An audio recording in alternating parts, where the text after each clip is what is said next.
Assalamualaikum warahmatullahi wabarakatuh. Perkenalkan, nama saya Sinta Dewi Anggraini. Di sini saya akan mempresentasikan tentang asuhan keperawatan anak dengan tipoid abdominalis. Pada presentasi kali ini akan membahas mengenai pengertian, etiologi, manifestasi klinis, patofisiologis, pathway, pemeriksaan penunjang, penata laksanaan, komplikasi, dan asuhan keperawatan. Yang pertama itu ada pengertian dari demam tipoid.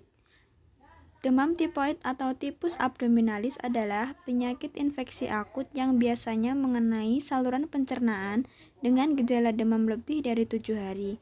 Gangguan pada saluran cerna, gangguan kesadaran, dan lebih banyak menyerang pada anak usia 12-13 tahun. Penyebab dari demam tipoid adalah Salmonella typhi 90% dan Salmonella paratyphi atau Salmonella paratyphi A dan B serta C. Bakteri ini berbentuk batang, gram negatif, mempunyai flagela, dapat hidup di dalam air, sampah, dan debu. Manifestasi atau tanda gejala penyakit tipoid abdominalis yaitu yang pertama, demam meninggi sampai akhir minggu pertama, demam turun pada minggu keempat. Kecuali demam tidak tertangani akan menyebabkan shock, stupor, dan koma. Yang kedua, ruam muncul pada hari ke-7 sampai 10 hari dan bertahan selama 2 sampai 3 hari.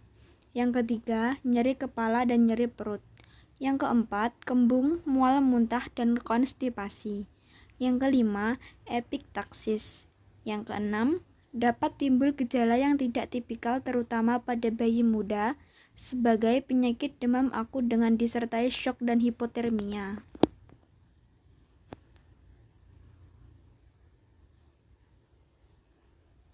Patofisiologis dari penyakit demam tipoid yaitu bakteri Salmonella typhi bersama makanan atau minuman masuk ke dalam tubuh melalui mulut. Bakteri yang masih hidup akan mencapai usus halus. Di usus halus, bakteri melekat pada sel-sel mukosa dan juga kemudian menginvasi mukosa dan menembus dinding usus, tepatnya di ileum dan jejunum. Setelah melalui periode waktu tertentu atau periode inkubasi, yang lamanya ditentukan oleh jumlah dan virulensi kuman serta respons imun pejamu, maka Salmonella typhi akan keluar dari habitatnya dan melalui ductus thoraicus masuk ke dalam sirkulasi sistemik. Dengan cara ini, organisme dapat mencapai organ manapun. Akan tetapi, tempat yang disukai oleh Salmonella typhi adalah hati, limfa, sumsum tulang belakang, kandung empedu, dan Peyer's patch dari ileum terminal. Berikut adalah pathway dari penyakit demam tipoid.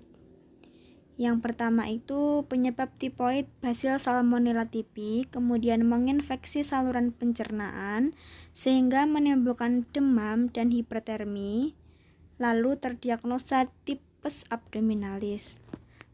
Diserap usus halus, lalu mengakibatkan mual, nafsu makan menurun, sehingga tercetuskan diagnosa keperawatan yaitu nutrisi kurang dari kebutuhan khusus dan cairan kurang dari kebutuhan tubuh. Selanjutnya, bakteri yang masuk ke dalam usus menimbulkan peredaran darah, menyebar ke seluruh tubuh, badan lemah dan lesu.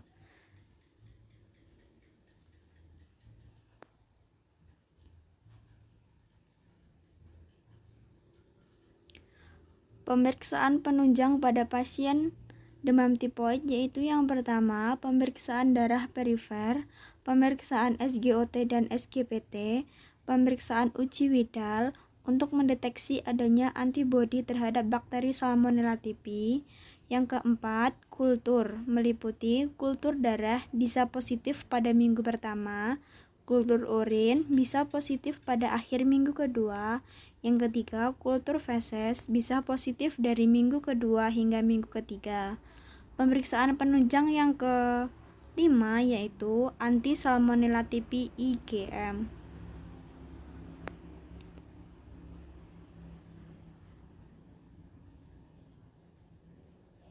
Penata laksanaan pada pasien demam tipoid yaitu yang pertama itu perawatan, meliputi klien diistirahatkan 7 hari sampai 14 hari untuk mencegah komplikasi perdarahan usus. Yang kedua, mobilisasi bertahap bila tidak ada panas sesuai dengan pulihnya transfusi bila ada komplikasi perdarahan. Yang kedua itu diet. Diet meliputi cukup kalori dan tinggi protein, sebaiknya rendah serat untuk mencegah perdarahan dan perforasi usus. Selanjutnya disarankan untuk makan nasi tim atau bubur. Yang ketiga, obat-obatan meliputi antibiotika seperti ampicillin, chloramphenicol, trimethoprim, sulfametronidazole, dan ciprofloxacin sering digunakan untuk merawat demam tipoid di negara-negara barat. Komplikasi penyakit demam tipoid yang pertama, perdarahan usus bila sedikit.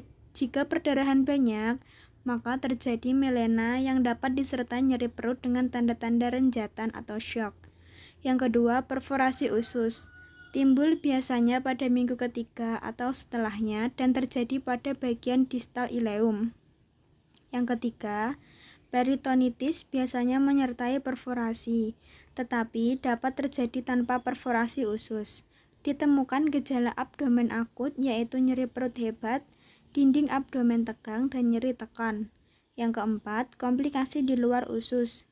Terjadi karena lokalisasi peradangan akibat sepsis, yaitu meningitis, kolesistisis, ensefalopati, dan lain-lain.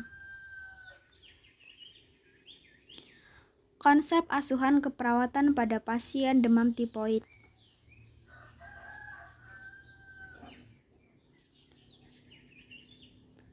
Yang pertama itu pengkajian. Menurut Sodikin tahun 2012, pengkajian pada anak demam tipoid antara lain 1. Identifikasi, sering ditemukan pada anak berumur di atas 1 tahun. Yang kedua, keluhan utama. Yang ketiga, pemeriksaan fisik. Yang keempat, pemeriksaan laboratorium. Selanjutnya, diagnosa keperawatan yang muncul pada pasien penderita demam tipoid yaitu yang pertama ada hipertermia berhubungan dengan proses penyakit. Yang kedua, defisit nutrisi berhubungan dengan ketidakmampuan mengabsorpsi nutrisi. Yang ketiga, resiko kekurangan volume cairan berhubungan dengan intake yang tidak adekuat dan peningkatan suhu tubuh. Intervensi yang perlu dilakukan yaitu untuk diagnosa pertama, hipertermia berhubungan dengan proses penyakit dengan kriteria hasil 1. Suhu tubuh dalam rentang normal antara 36,5 sampai 37,5 derajat Celcius. Yang kedua, nadi dan pernafasan dalam rentang normal. Yang ketiga, tidak ada perubahan warna kulit dan tidak ada pusing. Intervensinya yaitu 1. Kaji warna kulit. 2. Monitor suhu tubuh minimal tiap 2 jam sekali. Yang ketiga, monitor tekanan darah, nadi, dan pernafasan. Yang keempat, identifikasi adanya penurunan tingkat kesadaran. Yang kelima, tingkatkan intake cairan dan nutrisi. Yang keenam, beri kompres hangat pada sekitar aksila dan lipatan paha. Yang ketujuh, beri pakaian yang tipis dan menyerap keringat. Yang kedelapan, kolaborasi pemberian obat.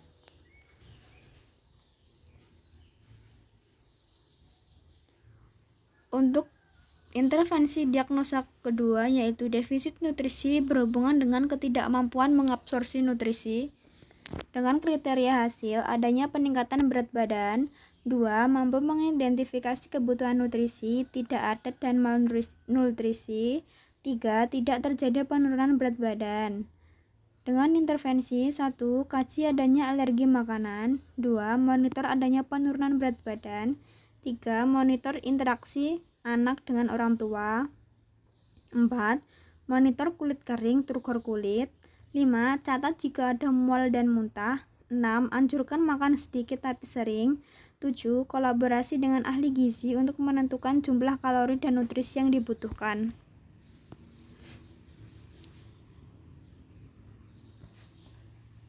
Untuk intervensi diagnosa yang ketiga yaitu resiko kekurangan volume cairan berhubungan dengan intake yang tidak adekuat dan peningkatan suhu tubuh.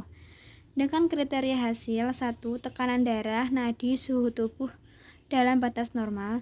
2. Tidak ada tanda-tanda dehidrasi, elastisitas struktur kulit baik, membran mukosa lembab, dan tidak ada rasa haus yang berlebihan.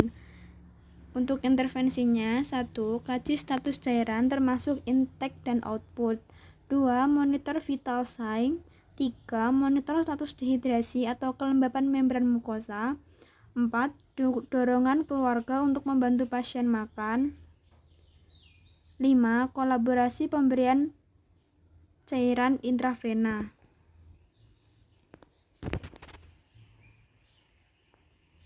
Implementasi adalah proses membantu pasien untuk mencapai tujuan yang telah ditetapkan. Tahap ini dimulai setelah rencana tindakan disusun. Perawat mengimplementasikan tindakan yang telah diidentifikasi dalam rencana asuhan keperawatan, di mana tujuan implementasi keperawatan adalah meningkatkan kesehatan klien, mencegah penyakit, pemulihan, dan memfasilitasi coping klien. Evaluasi adalah tahap akhir dari proses keperawatan dan merupakan tindakan intelektual untuk melengkapi proses keperawatan yang menandakan seberapa jauh diagnosa keperawatan, rencana tindakan, dan pelaksanaannya sudah berhasil dicapai. Perawat mengevaluasi kemajuan pasien terhadap tindakan keperawatan dalam mencapai tujuan dan merevisi data dasar dan perencanaan.